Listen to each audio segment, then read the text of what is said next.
Aquarians, let's say कि आज का divine message, God is guidance, universal message क्या है 5 अप्रैल 2025।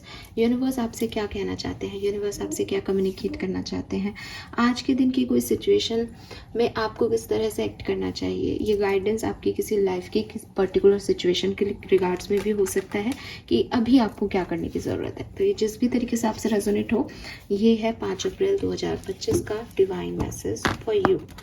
Sun, Moon, Venus, Rising, Aquarians. Thank you. Thank you so much. Please universe, please divine power, please spirit guides, please give me the accurate message which I remember higher good. All right.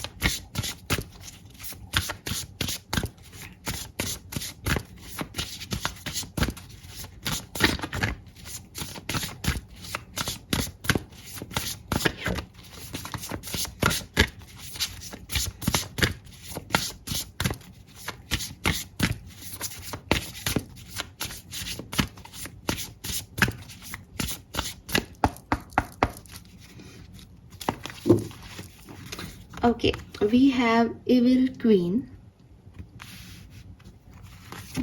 and we have Lavender. Bottom में है spaceship. ये दो card बिल्कुल कल की ही तरह एक ही बात कह रहे हैं, इसलिए मैंने आज ये बॉटम एनर्जी को भी यहाँ पे जगह दी है। सॉरी, मैं ये डेक क्यों यूज कर रही थी। लेट्स सी आपका शेडो कार्ड क्या आता है कुंभ राशि 5 अप्रैल 2025। Thank you so much, thank you. Control issues, okay.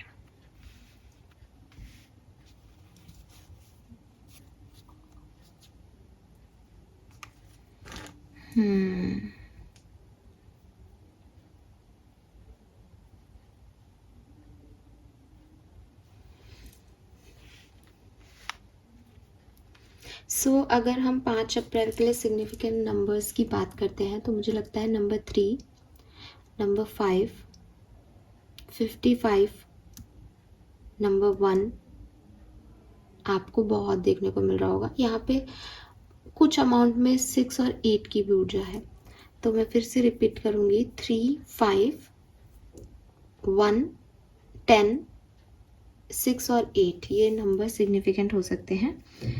55 से मुझे ऐसा लगता है कि या तो ये कोई एज है किसी की, या फिर ये 555 नंबर का दिखना पॉसिबली हो सकता है आप में से काफ़ी लोगों के लिए। 555, 55 आपको बहुत देखने को मिल रहा हो, ये पॉसिबिलिटीज़ है। आप 5 नंबर को चैनल कर रहे हो। 5 नंबर को चैनल कर रहे हो का सेंस है कि कोई गाड़ी के पीछे आपको 5 नंबर की ऊर्जा दिख रही है, अपना नंबर प्लेट में 5 दिख रहा है। मतलब इट्स नॉट कि 555 दिख रहा है, मीन्स कि एंड में 5 है, क्रेडिट कार्ड में 5 है, घर में 5 है ना। 5 नंबर को आप चैनल कर रहे हो बिल्कुल। यहाँ पे भी नंबर 2, नंबर 19 से अगेन 10 मैंने आपको बताया, और 43 से नंबर 7 की ऊर्जा है। –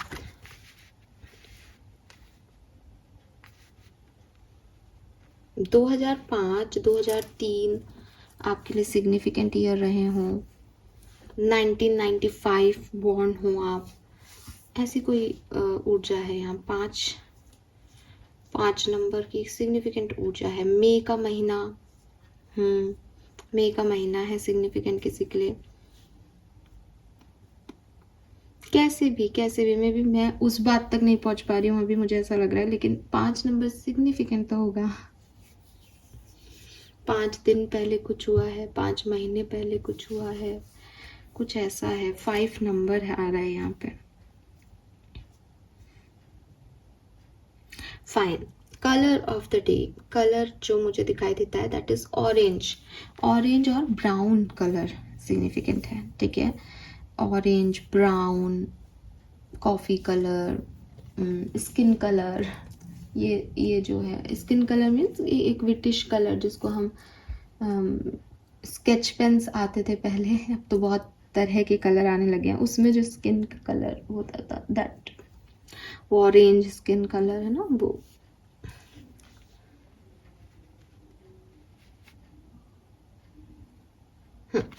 मैसेज क्या है? सी एक्वेरियस, आई टोल्ड यू कि ये कार्ड और ये कार्ड तो आपको एक ही डायरेक्शन दे रहा है। एक कार्ड है इविल क्वीन, वो कह रहा है you deserve sugar not salt and lavender, surround yourself with love.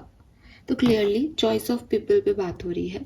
आप अपने लिए क्या चूज कर रहे हो, आप अपने लिए कैसी कंपनी चूज कर रहे हो, किन लोगों के साथ बैठ रहे हो, किन लोगों के साथ उठ रहे हो, किन लोगों से अपनी बात शेयर कर रहे हो, ये आपको समझने की बहुत ज़रूरत है यहाँ पे। ठीक है, ये आपके लिए बहुत अच्छा होगा अगर आप सही इंसान को चूज करते हो, सही इंसान के साथ रहते हो, उठते हो, बैठते हो, क्योंकि हमें पता नहीं चलता एक्वेरियस, लेकिन सही लोगों के बीच बैठना हमारी एनर्जीज को बहुत ज़्यादा अफेक्ट करता है, बहुत ज़्यादा इन्फ्लुएंस करता है। बचपन से हमें कहा जाता है ना कि संगति का असर होता है, फिर हमको लगता है कि नहीं, ऐसा कुछ भी नहीं है, हमें पता है हमारे मॉरल ग्राउंड्स क्या हैं। डेफिनेटली अगर आप एक स्ट्रॉन्ग पर्सन हो तो आपके ऊपर उसका इफेक्ट इतना नहीं होगा, लेकिन क्या होता है कि आपके ऊपर क्या किस चीज़ का इफेक्ट हो रहा है वो उस समय पता नहीं चलता, वो कभी बाद में किसी वैसी सिचुएशन में आपको बाहर निकल के आना पड़ता है जब आपको ऐसा लगता है कि यार ये सोच मेरी नहीं है। और आज मैं एक बहुत ही प्यारा फिलॉसफी का कॉन्सेप्ट जो है वो पढ़ रही थी, अरे वाह, वो मैं आपसे शेयर भी कर लेती हूँ। तो मुझे उसका नाम तो मैं भूल गई। शिप ऑफ, एक ग्रीक माइथोलॉजी है बेसिकली, शिप ऑफ थीसिस या थीसस, आई डोंट नो क्या है वो। तो उसमें बेसिकली स्टोरी जो पूरी फिलॉसफी जो जिस पे बेस्ड है, वो कहानी ये थी कि एक शिप जिसमें एक देवदूत जो है वो गए, एक राक्षस का उन्होंने वध किया, जैसे राम अपने वाहन पे गए और उन्होंने रावण का वध किया, ऐसे ही ग्रीक माइथोलॉजी है कि देवदूत जो हैं वो गए और उन्होंने किसी राक्षस का वध करके करोड़ों लोगों को या छोटे बच्चों को बचाया और वो शिप से वापस आए। तो अब वो तो रहे नहीं देवदूत, तो पता नहीं कौन से पुरानी बात है, उस शिप को लोगों ने पूजना शुरू कर दिया, क्योंकि लोगों ने कहा कि समुद्र में ये शिप गया था जो कि बचा के ले आया बच्चों को। तो वो जो शिप है बेसिकली वो धीरे धीरे, पहले तो उसकी पूजाएं होने लगी, फिर धीरे धीरे उसके कुछ पार्ट्स जो है वो खराब होने लगे। तो उन्होंने कभी बॉडी हटा करके थोड़ी सी नया बना दिया, फिर एक टायर हटा करके दूसरा लगा दिया। तो ऐसे उसके पार्ट्स जो है वो समय के साथ बदलते गए। आज की तारीख में वो पूरे शिप का इंजन, शिप का बॉडी स्ट्रक्चर, जो भी चीज़ें उसमें होती हैं पार्ट्स में, वो सब बदल चुकी हैं। क्वेश्चन ये है कि क्या अब ये शिप वो शिप है? क्या अब इसकी पूजा होनी चाहिए? क्या इसमें वो बात है उस शिप की जो वहां गया था? दूसरा क्वेश्चन दूसरे लोगों ने ये कहा, दार्शनिकों ने, कि और जो पार्ट्स निकाले गए थे वो एक ही जगह इकट्ठे हो गए पुराने, तो अब वो जो एक जगह इकट्ठे हैं तो क्या वो शिप हो गया, वो गॉड हो गया अब इन लोगों का, ग्रीक माइथोलॉजी के अकॉर्डिंग। तो यूनिवर्स की क्या वो है कि जिन जिन पार्ट्स की वैल्यू थी उस शिप में लगे हुए वो इम्पोर्टेंट है, या वो पार्ट्स हटा करके एक नया शिप बना दिया, वो भी उसके अंदर भी वही एनर्जीज है। सो ये जो है बेसिकली एक क्वेश्चन यहाँ राइज होता है, और मैं आपको इसलिए ये बात बता रही हूँ कि ये जो है वो आपकी एनर्जी के होल सिस्टम की बात कर रहा है, एनर्जी के होल सिस्टम की बात कह रहा है कि अगर मैं आपको कहूँ कि आपकी डेथ के बाद आप अपने ऑर्गन्स डोनेट कर दीजिए, और अपने सारे ऑर्गन आप डोनेट कर देते हैं इस पूरी दुनिया में अलग अलग लोगों को, वो अलग अलग लोग वापस कभी कहीं मिल जाते हैं, एक ही यूनिवर्स में आ जाते हैं, तो क्या आप हैं उनमें? क्या आप जीवित हो जाएंगे उनसे? नहीं हो सकते ना। तो ये जो फिलॉसफी है ये कहती है कि कोई भी एक व्यक्ति, कोई भी एक इंडिविजुअल, ठीक है, वो चाहे किसी शिप का पार्ट हो, चाहे किसी बॉडी का ऑर्गन हो, उसमें इतनी ताकत नहीं है कि वो कुछ कर रहा है। सारी चीजें मिलके इस एक्सटर्नल एनवायरनमेंट के साथ जो कॉप अप बैठा रही हैं, इस एक्सटर्नल एनवायरनमेंट के साथ जो मिल करके काम कर रही हैं, जो एनर्जी क्रिएट कर रही है, उससे एक होल इंडिविजुअल और उसकी एनर्जीज बनती है। अगर आप उनको बांट दोगे तो वो उसकी होलनेस में नहीं है, इसलिए वो किसी भी काम का नहीं है। तो आप किन लोगों के साथ जुड़ते हो वो बहुत इम्पॉर्टेंट है आपकी एनर्जी बनाने में। चाहे आप ये कह दो कि मेरी अपनी आइडेंटिटी है, मैं अकेला आया था अकेला जाऊंगा, बिल्कुल आप अकेले आए थे आप अकेले जाओगे।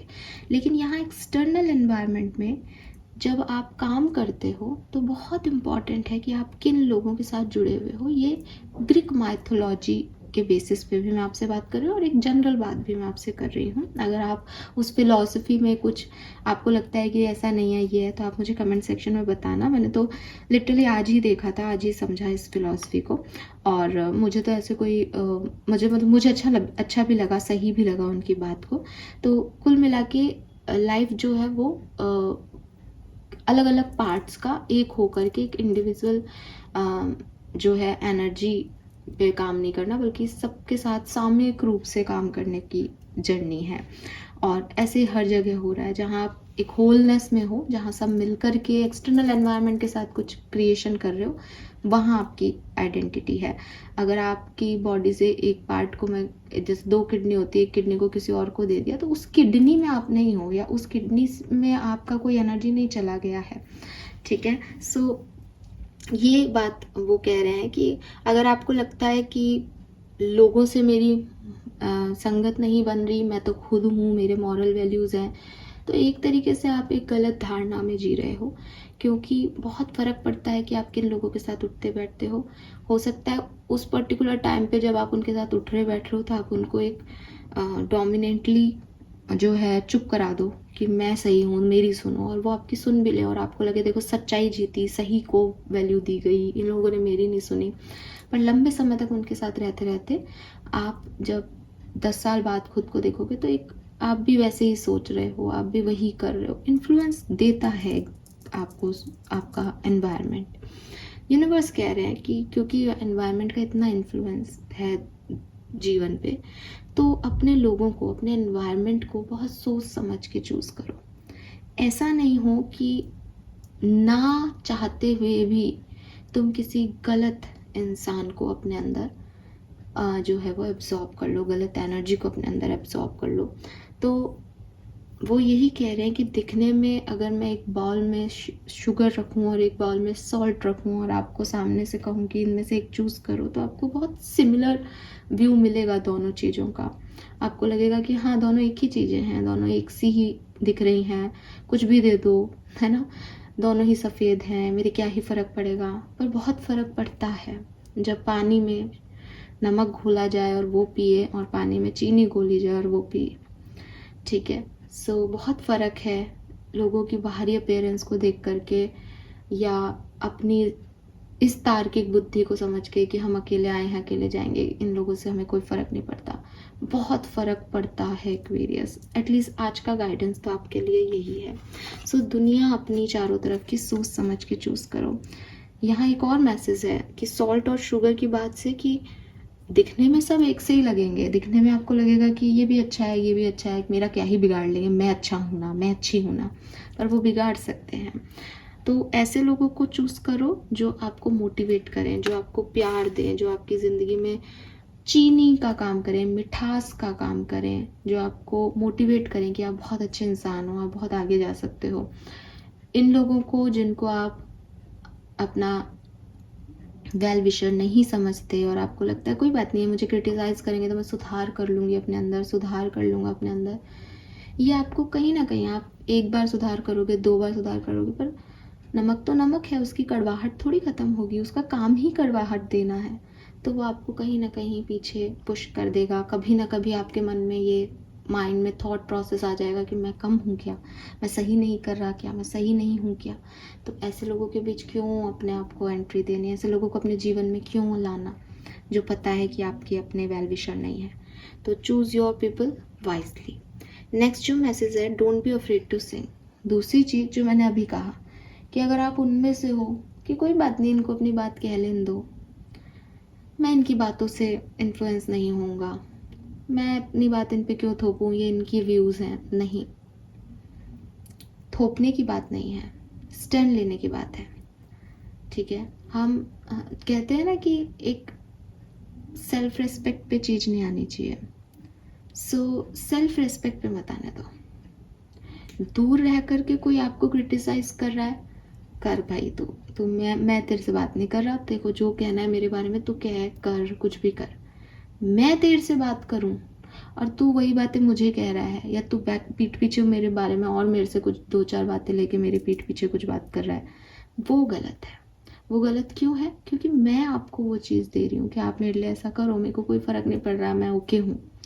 तो यूनिवर्स इसके लिए भी आपको मना कर रहा है कि अपनी बात कहनी पड़ेगी, रूड होके कहनी पड़ेगी, बताना पड़ेगा आप क्या हो, और एक बाउंड्री बनानी पड़ेगी।